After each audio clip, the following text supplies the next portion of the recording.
이제 두 번째로 국가재정법을 한번 살펴보도록 하겠습니다. 국가재정법 62조에서 64조까지 살펴보겠는데요. 그 내용은 이익 극대화 목적으로 의결권을 행사해라, 이렇게 우리는 그 내용을 살펴볼 수 있습니다. 먼저 국가재정법 62조를 보면은요, 기금 관리와 운용의 원칙이 나타나 있습니다. 여기에는 기금의 설치 목적과 공익에 맞게 관리하고 운영한다, 이렇게 되어 있습니다. 말하자면 국민연금의 이 설치 목적은 국민들 복지를 위한 국민의 예치금입니다. 그러니까 복지를 위한 국민의 예치금이기 때문에 이 목적으로만 사용해야 된다는 것입니다. 말하자면 이 연금을 통해서 기업의 지배구조를 개편하려고 한다랄까, 이러한 다른 용도로 이렇게 사용을 하면은 안 된다는 것입니다. 국민연금 가입자들의 대리인입니다. 말하자면 국민연금은 그래서 이익 극대화 목적으로만 연금을 운용해야 된다는 것입니다. 그 연금 자체를 불리기 위한 그 목적으로만 연금을 운용해야 된다는 것입니다. 이것을 가리켜서 이익 극대화다, 이렇게 말합니다. 말하자면 연금 가입자들의 예치금을 극대화시키는 목적으로만 관리 운용을 해야 된다는 것입니다. 그리고 앞에서 헌법 126조를 통해서 살펴보았듯이 경영 참여와 이익 극대화는 분리되어 있습니다. 말하자면 이익 극대화를 위해서 경영 참여를 하겠다, 이것은 기업 경영에 해당한다는 것입니다. 경제학 사전을 보면은요, 경영 활동의 결과 나타나는 것이 이익이다, 이렇게 말하고 있습니다. 그러니까 경영 활동이라는 이 과정과 이익이라는 결과물이 있는데, 이 결과물에만 참여를 하는 것이지 이 과정에까지는 참여하는 것이 아니라는 것입니다. 이것이 바로 이익 극대화의 개념이라는 것입니다. 이것이 이제 재정법 64조에 잘 반영이 되어 있습니다. 그리고 63조를 보면은요, 기금 자산 운용의 원칙이 있습니다. 여기에서는 안정성, 유동성, 수익성, 공공성을 고려한 운용을 말하고 있습니다.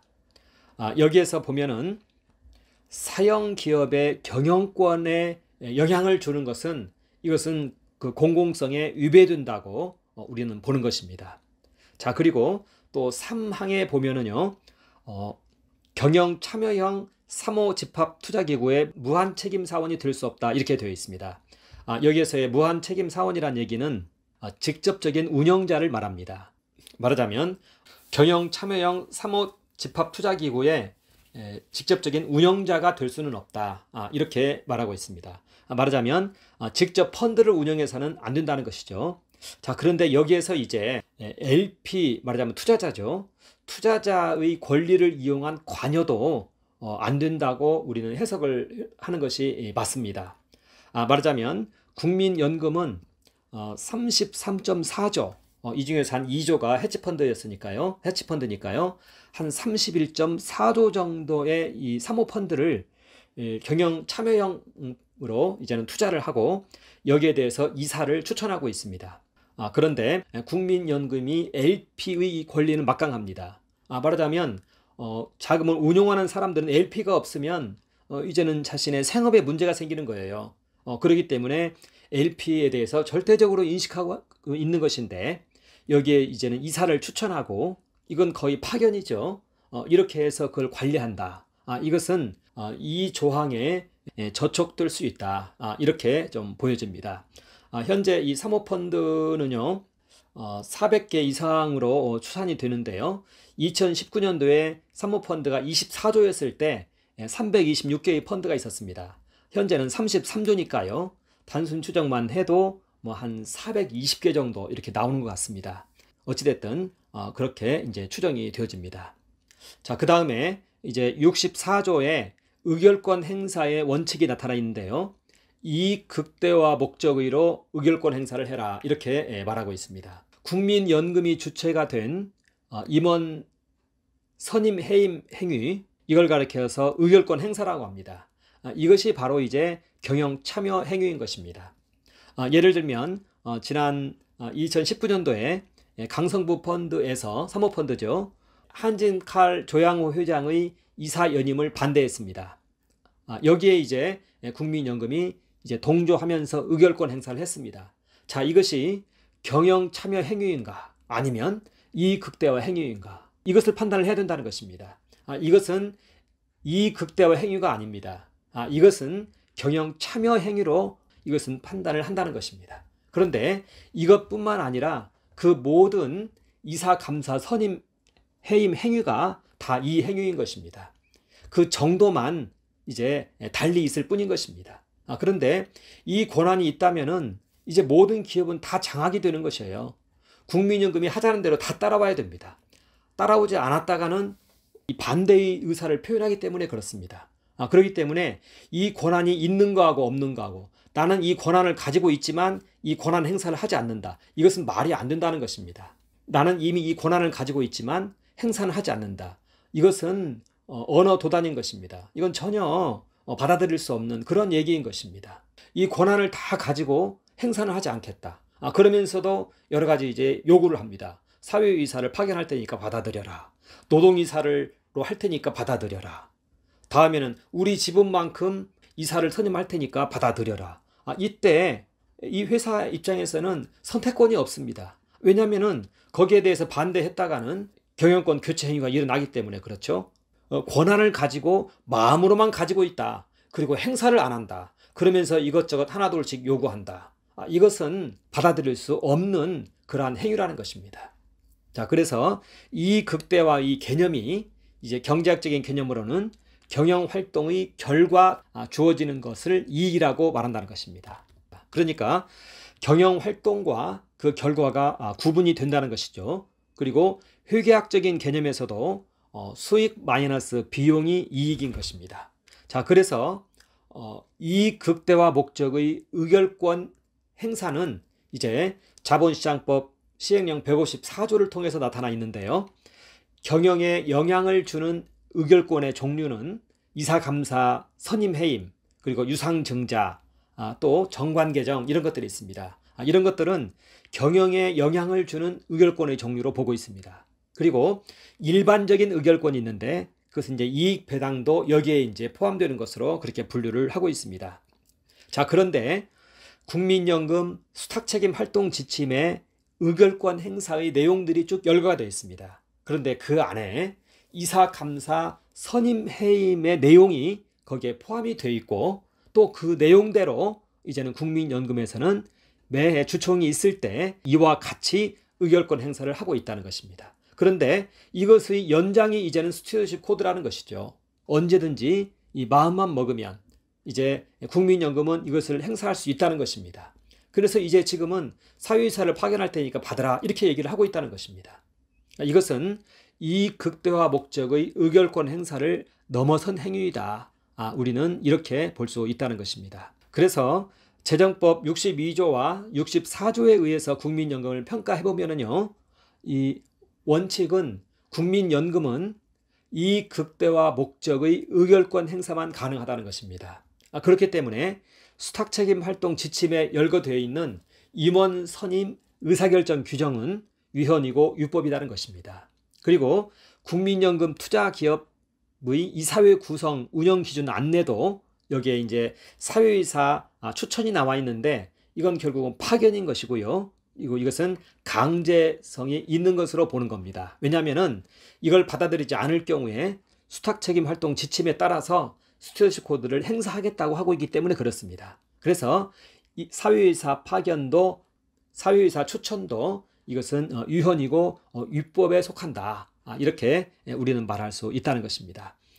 그런데 이제 국민연금의 산업자본 보호, 예를 들어서 헌법 126조 1항에 있는 국방상, 국민경제상 간절한 필요로 인한 경우 국민연금 사모펀드의 경영 참여 목적의 투자가 있습니다.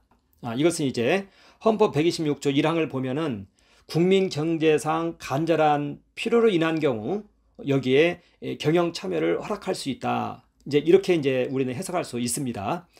그랬을 때 국민연금법 102조 2항 7호에는 이제 벤처펀드나 구조조정 펀드 같은 이런 산업중흥의 경우에는 여기에 해당될 수 있다는 것입니다. 자, 그런데 산업중흥 용도 외의 경영 참여 투자는 말하자면 일반적 상장사 M&A죠.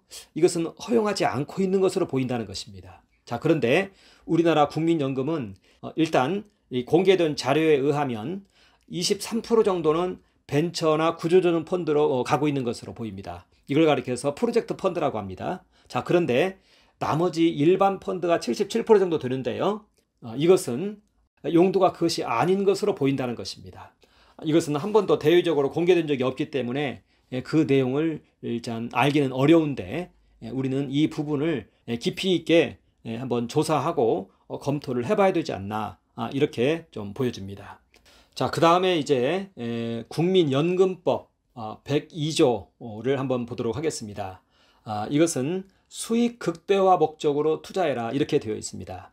이제 1항을 보면은요, 기금은 보건복지부 장관이 관리 운영한다, 이렇게 되어 있습니다.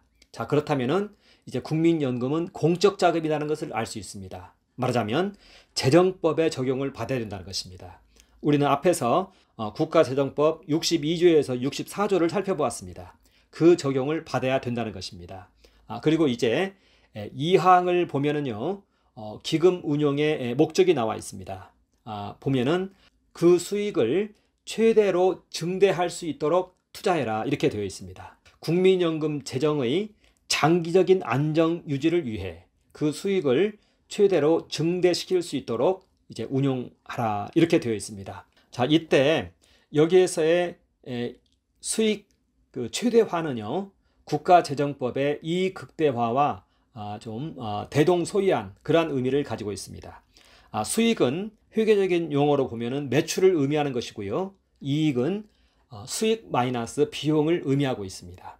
이에 비추어서 살펴보았을 때 이익 극대화를 위해서 스튜어드십 코드 경영진 교체를 하겠다. 이것은 이익 극대화를 위한 경영 참여 행위입니다. 그런데 이 양자는 앞에서 우리 살펴보았듯이 구분이 된다는 것입니다. 그런데 이것을 구분하지 않으면요, 국가가 기업을 소유해서 이익을 극대화하겠다, 이렇게 돼버리는 것입니다. 그렇기 때문에 그러한 구분은 명확하게 존재한다. 그것은 자본시장법 시행령 154조를 통해서 자본시장법 147조와 또 시행령 154조를 통해서 이것은 해석이 되어지고 있다. 우리는 이렇게 본다는 것입니다. 그래서 궁극적으로 국민연금의 수탁책임 활동은요, 국민연금기금의 투자처를 옮기는 것이 이제 그 수탁책임 활동에 속한다는 것입니다. 그리고 이것만으로도 어마어마한 효과를 가져옵니다. 자, 그 다음에 이제 102조 2항에서는 연금의 이제 투자처들을 사실은 열거하고 있습니다. 이제 첫 번째로 보면은요, 예금이 있고요, 두 번째는 국채, 국공채입니다.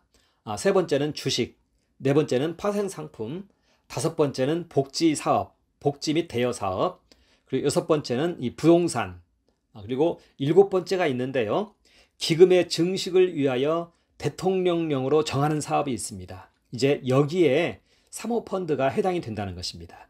그래서 기금의 증식을 위하여 대통령령으로 정하는 사업을 이제 시행령 74조에서 설명을 하고 있습니다. 여기 보면은요, 몇 가지가 있는데 그 중에 두 가지만 제가 적었습니다. 벤처투자촉진법에 따른 벤처투자와 조합, 그리고 신기술 사업 투자조합, 여기에 이제 투자를 해도 된다는 것입니다. 그리고 이것은 이제 사모펀드입니다.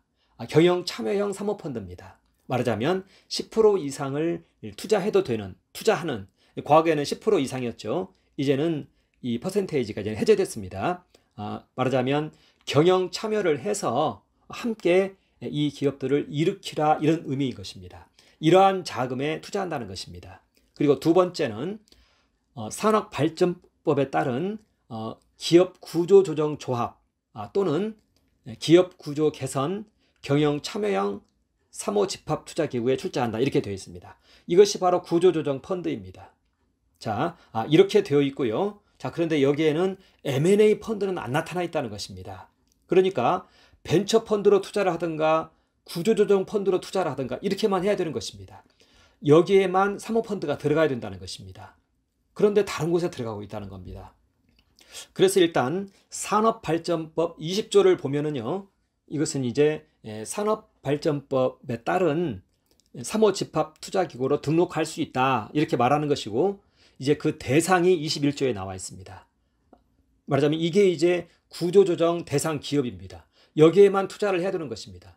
첫 번째는 이제 부도난 기업, 두 번째는 회생 절차 개시 기업, 세 번째는 금융기관이 부실채권 정리하려고 하는 기업, 네 번째는 대통령령으로 정하는 기구가 기업 정상화를 추진하는 것이 필요하다고 인정한 기업, 그리고 다섯 번째는 영업 양수도, 그리고 이제 재무구조 개선, 경영 정상화 추진, 이러한 기업으로서 대통령령으로 정하는 요건에 해당하는 기업입니다. 그런데 여기에 특별한 내용 없습니다. 그래서 여기 있는 5항이 일반 상장 기업에 해당하지는 않습니다. 그래서 이제 이러한 것들을 통해서 국민연금의 사모펀드 투자에 대해서 보면은요, 국민연금 사모펀드는 구조조정 펀드에 대해서만 투자되어야 되는 것이 맞는 것 같다는 것입니다. 벤처 펀드나 구조조정 펀드에만 투자되는 것이 맞는 것 같다는 것입니다. 일반 PF 펀드는 해당되지 않는 것으로 좀 보여진다는 것입니다. 그리고 더 나아가서 바이아웃 M&A 자금 할 때 돈을 부어줍니다. 이것도 열거되어 있지 않습니다. 테림 포장 M&A 할 때 국민연금에서 돈을 부어줘가지고 인수자금으로 이제 사용을 했는데요. 이것도 위법일 수 있다는 것입니다.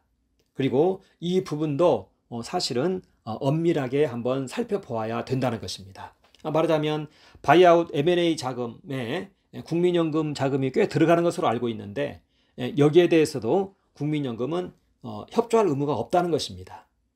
우호적 M&A다 그렇다면 몰라도 적대적 M&A에 대해서는 이러한 행위를 해서는 안 된다는 것입니다. 그리고 102조 4항에 보면은요, 이제 투자 대상과 관련해서 이제 ESG를 고려해라 이렇게 얘기하고 있습니다. 여기에서 ESG는요, 환경, 사회적 책임, 지배구조인데요. 이제 여기 지배구조란 말이 나옵니다. 자, 여기 보면은 이제 지배구조를 집중으로 해서 이 사항을 한번 살펴보도록 하겠습니다. 장기적이고 안정적 수익 증대를 위해 투자 대상과 관련한 환경, 사회, 지배구조 등의 요소를 고려할 수 있다 이렇게 되어 있습니다. 자, 이때 지배구조란 말이 나옵니다. 장하성 씨는 20, 30%의 지분으로 경영권을 장악한 대주주 대 70, 80%의 소액주주가 있는데, 이때 이 대주주를 소액주주화하는 것이 이제 경제민주화이다. 이게 기업 지배구조 개편이다. 이렇게 말했다고 합시다. 자, 그렇다면은 이 대주주의 이 소액주주화를 지금 말하는 것인가? 이 조항이 아니면 투자 대상을 선정할 때 그것을 고려해서 하라는 얘기인가? 이것은 후자로 보인다는 것입니다. 말하자면 투자 대상과 관련해서 환경, 사회, 지배구조 요소를 고려할 수 있다 이렇게 되어 있는데, 이것은 직접적으로 이 환경 문제나 사회 문제나 지배구조의 문제를 해결하는 것이 아니라 투자 대상을 선정할 때 고려하라라는 의미로 우리는 이것을 파악한다는 것입니다. 이제 국민연금에서는요, 소액주주를 대신해서 각각의 대기업의 사유이사를 추천하겠고, 이에 불응시에는 스튜어드십 코드를 실행해서 경영권을 교체하겠다 이렇게 말하고 있습니다. 이것이 바로 이사회 구성 운영 기준 안내입니다. 그런데 기업 입장에서는 국민연금은 그런 권한을 가지고 있지 않다는 것입니다. 위에 있는 내용은 이제 대상을 선정할 때 고려하라. 그러니까 투자처를 옮기는 것이죠. 바로 이것을 말하고 있는 것이다는 것입니다. 자, 그래서 이제 이 스튜어드십 코드란 제도를 좀 먼저 우리가 한번 살펴보겠는데요. 이것은 이제 2008년도 글로벌 금융 위기 때 금융회사의 방만한 경영과 도덕적 해이 때문에 나타난 그러한 이슈입니다. 그러니까 이 금융기관에서 돈을 꾸어주고 아주 방만하게 운영을 해서 금융위기가 초래되었다 이렇게 하면서 이제 나타난 것이 이 기관 투자가의 스튜어드십 코드 제도인 것입니다. 이것은 기관 투자가들의 행동 원칙을 정한 자율 규범이었습니다. 이건 강제 규범이 아니었고요, 자율 규범이었고 또 기관 투자자들의 행동 원칙이었습니다. 근데 국민연금은 기관 투자자이자 공적 자금인 것입니다. 말하자면 일반적인 기관 투자가가 아니다는 얘기인 것입니다. 그런데 이것을 받아들이고 이것을 가지고 이제는 뭐 더 깊이 있게 심층적으로 확장까지 해서 기업에 관여까지 하는 상황이 이제 발생을 했다는 것입니다. 우리나라는 2016년도부터 도입되기 시작을 했습니다.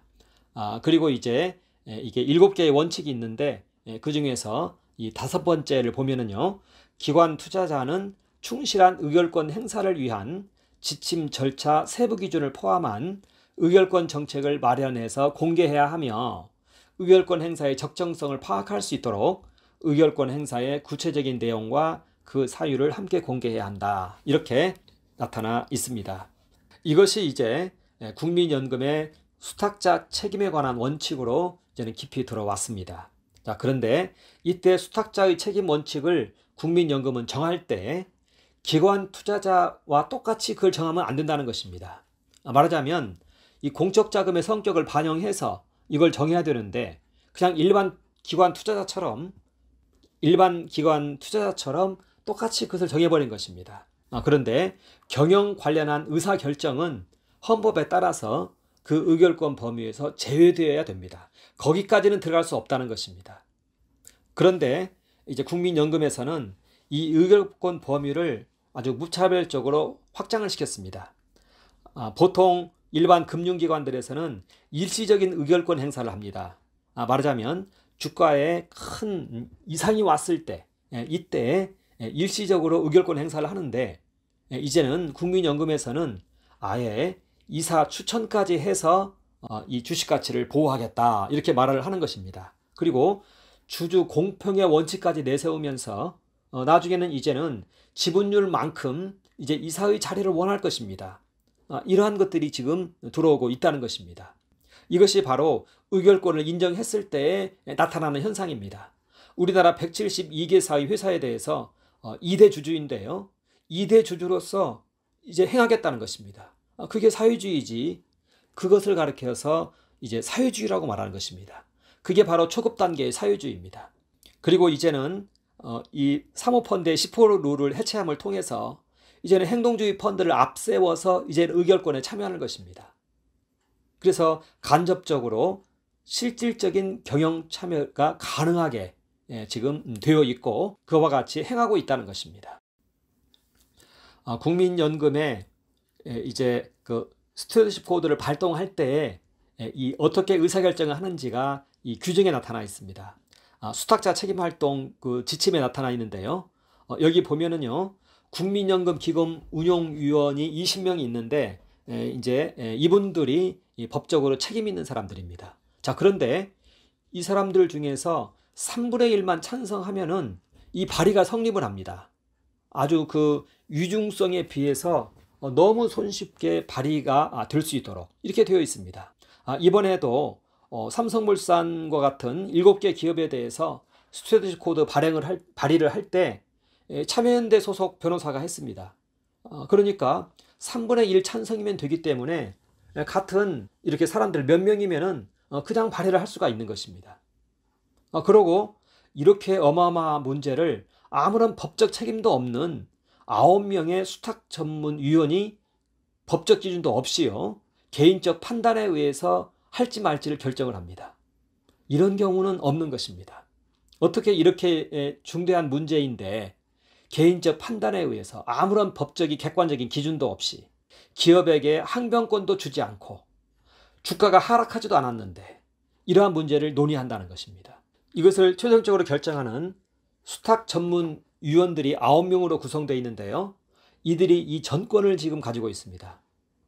이것은 지금 충분히 개파에 휘둘릴 수 있습니다. 사회주의 운동가가 재벌 개혁을 하는 도구화가 되어 있습니다. 아주 무서운 존재가 되어 있습니다. 국민연금 운영위원회 20명보다 더 무서운 존재가 여기 수탁 책임 전문 위원들 9명입니다. 말하자면 국민연금 운영위원회에서 20명이 이 900조나 되는 국민연금을 운영을 하고 있는데요, 이 중에서 3분의 1 찬성이면 모든 권한이 이 9명에게로 넘어갑니다. 이런 경우는 없는 것입니다. 3분의 1 찬성은 자기 계파들 몇 명만 해도 이것은 찬성을 끌어낼 수 있습니다. 발의를 할 수 있다는 것이죠. 그러면 모든 권한이 이 9명의 수탁책임 전문위원회에게 넘어옵니다. 이 9명은 민간에서 선정된 사람입니다. 추천받아서 선정한 사람들인 것입니다. 물론 이들도 추천을 받기는 하지만 얼마든지 자기 사람들로 선정을 할 수가 있습니다. 이들에게는 법적 책임이 존재하지 않고요. 또 계파에 휘둘릴 수도 있는 그러한 상황 가운데 노출되어 있다는 것입니다. 그래서 결국 이 스튜어드십 코드를 일반화해 가지고요. 이사 파견을 일반화하고 그래서 이 스튜어드십 코드를 이용해서 이제 이사 파견을 하고 경영 참여를 하겠다는 것입니다. 말하자면 이 스튜어드십 코드는요. 엄포용이 되는 것입니다. 그래서 이것은 강제력을 가지고 있다는 것입니다. 말하자면 주식가치의 훼손도 일어나지 않았는데 이제 소액주주 보호 명분을 내세웁니다. 이건 로빈훗 이론이라고 합니다. 그런데 나중에 이것을 장악한 다음에 나눠주지 않아요. 국가가 이 모든 걸 다 관리를 해버리는 것입니다. 연금이 최대주주가 되기 때문에 그렇습니다. 그래서 이제 기업 지배구조 개편에 대한 통보를 하는 것이고 사회이사를 추천하겠다고 지금 결정을 한 것입니다. 그러면서 주주평등권을 요구합니다. 이것이 바로 연금 사회주의의 출발점이라는 것입니다. 이 내용을 고스란히 반영한 것이 지금 국민연금 투자기업의 이사회 구성 운영 기준 안내인 것입니다. 이것은 그래서 헌법에 위배되고 있다는 것입니다. 자, 그렇다면 다른 나라의 스튜어드십 코드는 어떻게 되어 있는가? 해외 5대 연기금이 이렇게 일본, 캐나다, 미국, 네덜란드, 우리나라 이렇게 있는데요. 우리나라는 전부 현직 장관이 이 전체를 관할합니다. 그러나 외국은 전부 민간이 이것을 수행합니다. 그리고 의결권 행사도 우리나라는 국민연금 자체에서 의결권 행사를 합니다. 전문성도 없으면서요. 그런데 외국 연기금은 전부 외부 기관에 의결권 행사를 위임하고 있습니다. 증시에 끼치는 영향력, 우리나라는 이제 시가총액이 한 7% 되는데요. 얼마든지 이 율은 변동시킬 수 있는 그러한 율입니다. 해외 연기금에서는 법적 장치들이 잘 되어 있습니다. 미국 캘퍼스 같은 경우에도 이제 헌법을 개정해 가지고 이 기금 운영의 자율성과 독립성을 확보했고요. 캐나다의 경우에도 이제 완전히 별도 공사를 설립해서 운영하고 있고 네덜란드도 그렇고요. 일본의 경우에도 마찬가지입니다. 우리나라도 사실은 연금을 이제 국가기관으로부터 이 독립을 시키고 하면은 이러한 문제들이 발생하지 않습니다. 그런데 여전히 정부가 이것 전체를 관할하고 있으면서 그러면서 이 연기금이 증가되면서 이제 발생한 그 문제인 것입니다. 그리고 정부에서 이 연금을 통해서 기업 지배구조를 개편하려고 들어오다 보니까 이제는 이것이 연금 사회주의로 이용될 수 있는 그러한 결과를 초래했다는 것입니다.